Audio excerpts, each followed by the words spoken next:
আপনার জীবনে কি অশান্তি, দুশ্চিন্তা আর ব্যর্থতা ঘিরে ধরেছে? মাত্র এক বাক্যে আপনার সবকিছুর সমাধান লুকিয়ে আছে, দরুদ শরীফ। আজ জানুন সেই অলৌকিক রহস্য যা বদলে দেবে আপনার ভাগ্য। আসসালামু আলাইকুম ওয়া রাহমাতুল্লাহ। আজকের এই ভিডিওটি শুধু একটি ইসলামিক আলোচনা নয়। এটি এমন একটি যাত্রা যা আপনাকে নিয়ে যাবে হৃদয় ছুঁয়ে যাওয়া এক আধ্যাত্মিক জগতে।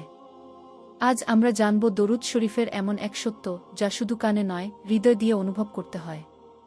দরুদ মানে নবীজিকে সাল্লাল্লাহু আলাইহি ওয়াসাল্লাম সালাম ও দোয়া জানানো।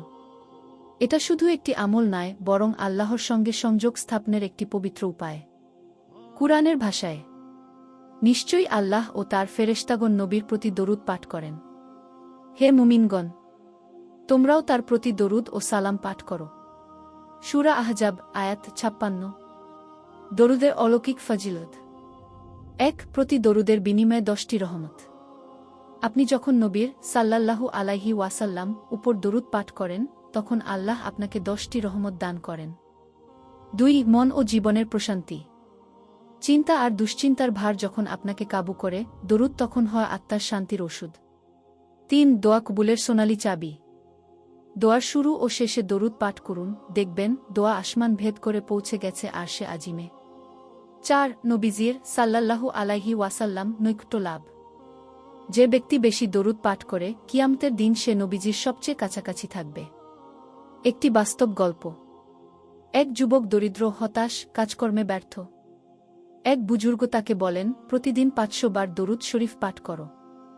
১ মাস যেতে না যেতেই তার জীবন বদলে যায়, প্রচুর বরকত, সুসংবাদ আর মনভরা প্রশান্তি। কি এমন ছিল সেই দরুদের মাঝে? উত্তর একটাই, আল্লাহর রহমত। প্রিয় ভাই ও বোনেরা, আমাদের জীবনে যত সমস্যাই আসুক না কেন, দরুদ শরীফ সেই চাবি যা বন্ধ ভাগ্যকেও খুলে দিতে পারে।